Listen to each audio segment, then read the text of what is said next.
हे महाप्रसादाची तयारी चालू आहे।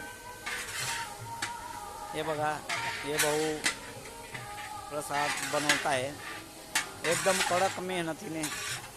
तसंच हे प्रसाद आहे तिथं, हे माँ नर्मदा बसलेले आहेत गोमाईच्या तीरी अशा पद्धतीने।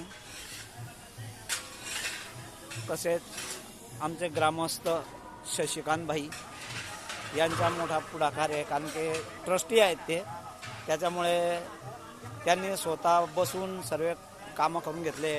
हे सूर्यकांत भाई, सुरेंद्र भाई, हे संजू भाई, हे आपलं दीपक भाई, हे ते बाबा बसलेले आहेत, त्यांच्याकडनं बी काही हे झालेलं आहे। ग्रामस्थ आहेत, हे सर्व ग्रामस्थ आहेत।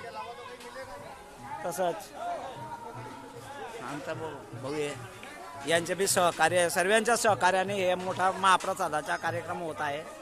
हे बघा इकडनं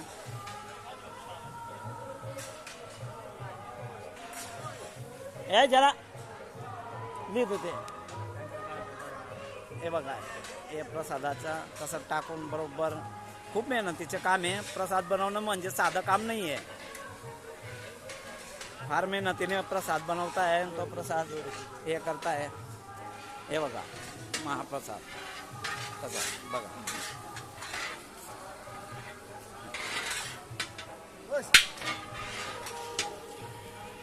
हो दीपू भाई, हाय हाय उजाळा लोजो हे आहेत। यांना महादेवाबद्दल फार हे खूप मेहनतीने कष्ट करून महाप्रसादाची तयारी करता। हे कैलास भाई हे आहे ग्रामस्थ मंडळी, हे कैलास भाई यांच्या बी फार मेहरबानी आहे, महाप्रसादासाठी पुढे येऊन हे काम करता।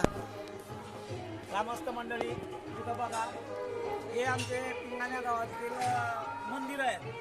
पहिले महादेव मंदिर होतं, त्यानंतर शनी मंदिर झालेलं आहे। इकडे दाखवशील शनी मंदिर आहे इथं, त्याच्या शेजारी गुरुदत्त मंदिर आहे।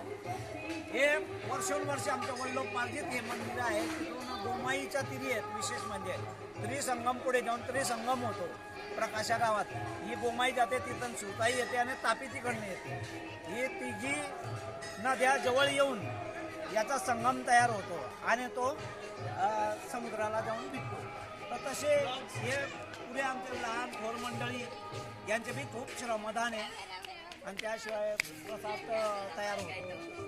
सर्व लोक येतात आनंदाने, आणि बाहेरून बरीचशी पब्लिक येते, श्रद्धेच्या अभावी येतात, कारण की इथं महाप्रसाद बनवला जातो दरवर्षाप्रमाणे। तरी या आणि आमच्या गावात गोपालकृष्ण मंदिर इथं फार भव्य मोठं मंगल कार्यालय आहे।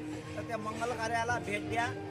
तुमच्याकडे लग्न वगैरे वाजन असतील किंवा एखादं काही कामं असतील तर त्याच्यासाठी तुम्ही या, भेट द्या, आणि कमीत कमी बाहेरच्या किमतीपेक्षा तुम्हाला कमी भावात मंगल कार्यालय भेटेल आणि तुमचं लग्न सुशोभित होईल, आणि तशीच आमच्या गावाची शोभा येईल। त्यांच्यासाठी संपर्क कैलास भाई, दिलीप भाई यांच्याशी भेटा। जय श्रीराम।